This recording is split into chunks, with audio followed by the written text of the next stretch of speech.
To je moja prijateljica Maja in ona je gluha. Povedala nam je globoko misel. Rodila sem se s teboj in učila, kako izražati sebe, da bi okolica razumela mene, kakšne so moje potrebe in kakšne so moje želje. V zibelku mi je bil položen jezik, katerega vsak premik roke ima svoj pomen. Rodila sem se v družino, kjer sta oba moja starša gluha in vsakodnevna komunikacija v naši družini je potekala v znakovnem jeziku. Da sta me lahko razumela, da sta lahko razumela moje želje, moje potrebe, sem porabljala gibe rok, kateri me spremljajo še danes. Spomnim se, ko je moja mama bila poklicana na govorilne ure in je učiteljica rekla: Natalija, priče ti, da boš lahko prevajala. In učiteljica reče: veste, Natalija je tako zelo živahna in sošolci in sošolka mi se kar naprej v laseh. Učiteljica pogleda mene, češ, daj Natalija, zdaj to preved. Mislite, da sem povedala po resnici? Pa spomnim se, ko sem mogla pretolmačiti, kdaj bo čas za kontrolke in kdaj čas za spraševanje. Itak, povedala sem prav. Učiteljica tudi reče: Natalija, povej mami, da vem, kako je, ker ne sliši in le kako te je lahko naučila govoriti. Veš, Natalija, nič hudega, če ne boš imela petice. Trojke bojo zato čisto v redu. In vse to pravzaprav govori meni, o meni in jaz moram to prevajati moji mami, kot da mi ni tam. In jaz, blagoslovljena, da sem ob rojstvu imela potencial za naravno učenje 2 jezikov. Odkar pomnim, sem bila prisotna s staršema, ko je bilo treba prevajati iz znakovnega jezika v govor in obratno. Že sam preprost nakup poli salame, katera je mogla biti narezana tako na tanko, da se je videlo skozi njo, pa naročilo premoga po telefonu, pa stopiti ob televizor in otolmačiti osrednji dnevnik.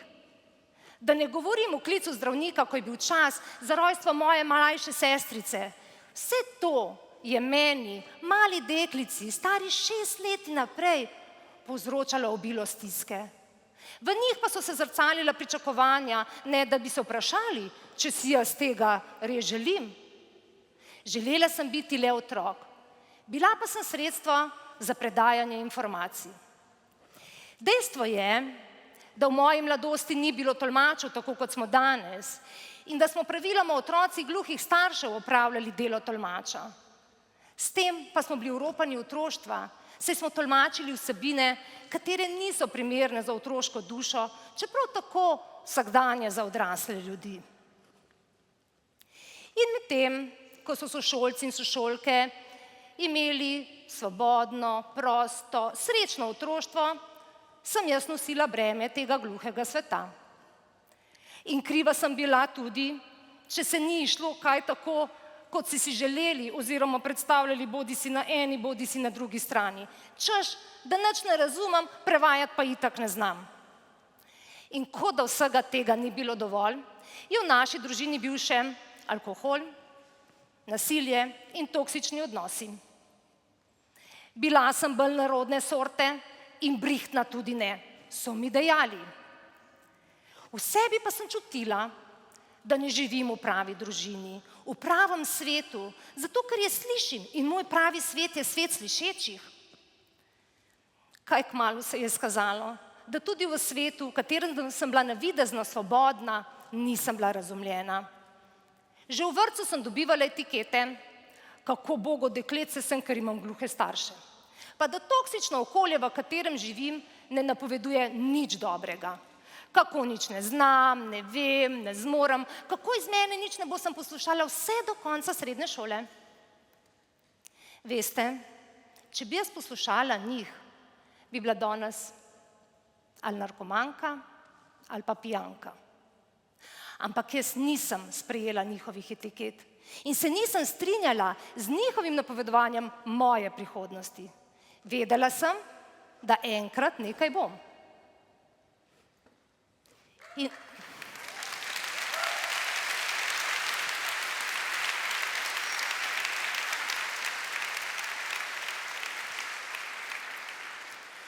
In res, moja trma in moja vztrajnost sta se mi izplačali. Nisem zabredla, tako kot so mi napovedovali, in sem leta 2021 postala celo Slovenka leta. Naziv pa mi je bil tudi podeljen kot poklon za moj doprinos pri borbi za priznavanje, razumevanje in rabo slovenskega znakovnega jezika kot maternega jezika gluhih oseb. To,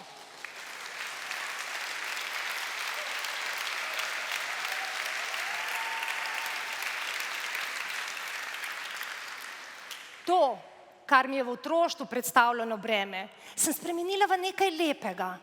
Spoznala sem, da mi moja mama ni za nalašč naložila breme prenosnika, drugače ni zmogla. In neka sila v meni je, ki mi pravi, da se je vredno boriti za nekaj več kot 1000 gluhih oseb v slovenskem prostoru, da imajo pravico do rabe svojega maternega jezika, znakovnega jezika. Se spomnite, ko sem vam povedala čisto na začetku, da ima vsak premik roke svoj pomen? Tako se ustvarjajo kretnje in s pomočjo dodajanja mimike se ustvarja znakovni jezik. Prvi jezik. Slovenščina jim je drugi jezik, svojo slovnico in dostopna v pisni obliki. In ker se gluhi otroci še dan danes ne izobražujejo v svojem jeziku in predvsem o svojem jeziku, celo življenje živijo v tesnobi, stalnim strahom, ali razumejo in ali so razumljeni. Verjamem, da ste čisto na začetku, za nekaj trenutkov, ko ste poslušali, pravzaprav opazovali majine kretnje, začutili to stisko. Oni tako živijo celo življenje. Ampak imamo pa Majo, ki bi rada z nami podelila njej simpatično zgodbo. Približno 15 let nazaj sem se udeležila mednarodnega tabora mladih za gluhe na Švedskem. Seveda tam sem navezovala stike z mnogimi udeleženci in pristopi k meni en fant in me povabi in reče, seveda povem še prej, da komunikacija je bila v mednarodnem jeziku. Jaz sem fant in reče fant, hej, pridi ti, bova midva skupaj. Koga? Koga? Ne, to jaz ne bom. In fant reče, dej no, pet greva. Pa rečem, ne, čakaj, ne, jaz s tabo to ne bom. In oče, ja, kako? Pa sej ti košarko? In jaz rečem, smotka. Veste, v mednarodni kretnji pomeni to igra. Ampak v slovenščini pa to pomeni seks.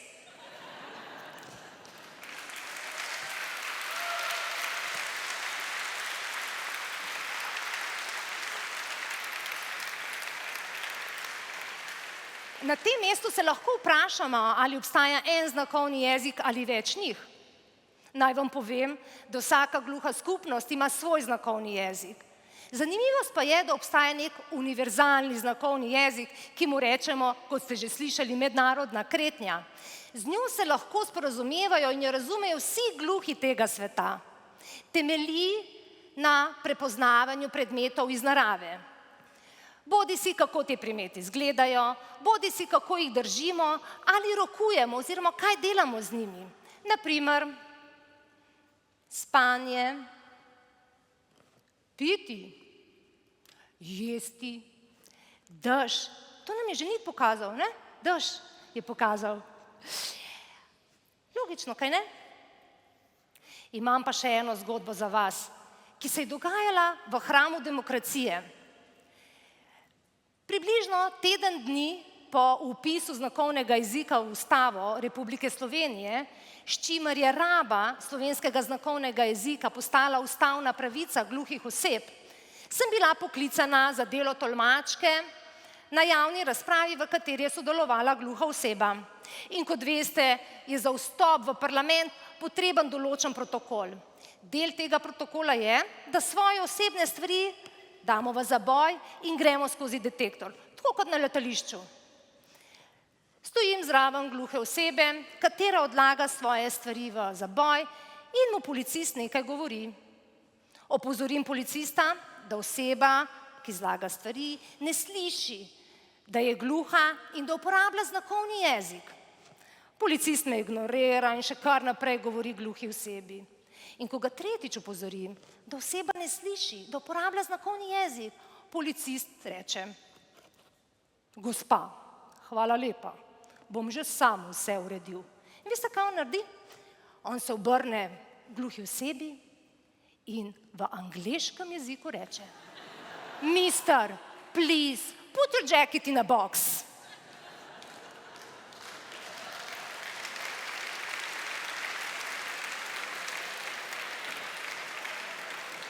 Ja.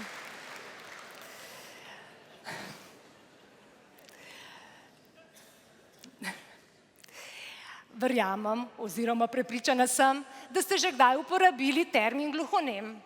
Veste, to je za njih žaljivka. Če ne slišijo, ne pomeni, da so nemi. Preprosto ne slišijo svojega glasu. In ker ne slišijo svojega glasu, ga ne morejo kontrolirati. In zato je njihov glas včasih tako drugačen. Ampak to ne pomeni, da so oni nemi. Bi vi osebi, ki je clja, rekli, da je nema? Kaj smo ljudje, če nimamo jezika? Človek potrebuje jezik, da razume in da je razumljen. Da ima občutek, da obstaja, da lahko izraža svoje želje in hkrati dosega svoje sanje. Zato spoštujmo drugačnost in gradimo mostove med različnimi svetovi. Ampak za konec pa sem vam prihranila nekaj najboljšega. Imam darilo za vas, katerega boste vsi odnesli domov. Maja?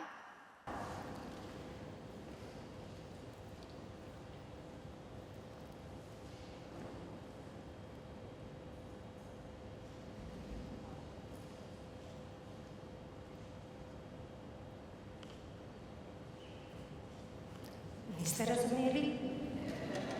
Učite se drugih jezikov.